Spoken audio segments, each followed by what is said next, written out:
আপনারা ভিডিওতে যদি কিছু শিখতে চান তাহলে এই ভিডিওটা দেখুন। এই ভিডিওটা দেখলে অনেক কিছু আপনারা শিখতে পারবেন, এমনকি অনেক কিছু জানতে পারবেন। অনেক সুন্দর সুন্দর জায়গা আছে যা আপনারা এখনও জানেন না। আশা করি আমার ভিডিওটা দেখলে আপনারা ওই জায়গায় আসতে পারবেন, এসে একটু ঘুরতেও পারবেন। এমনকি অনেক সুন্দর দৃশ্য আপনাদের ছোট বাবুদেরকে নিয়ে এই জায়গায় ঘুরতে আসবেন।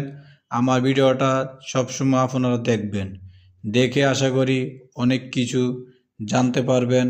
আর এমনকি এই ভিডিওতে অনেক কিছু আমি দেখাইতে আসি, এমনকি সকালবেলার দৃশ্যগুলো আপনারা ওগুলো দেখেন না, কারণ আপনাদেরকে দেখানো হয় নাই। আশা করি আমার ভিডিওটা আপনারা দেখে যদি ভালো লাগে তাহলে সব সময় আইডিটাকে একটু ফলো করবেন।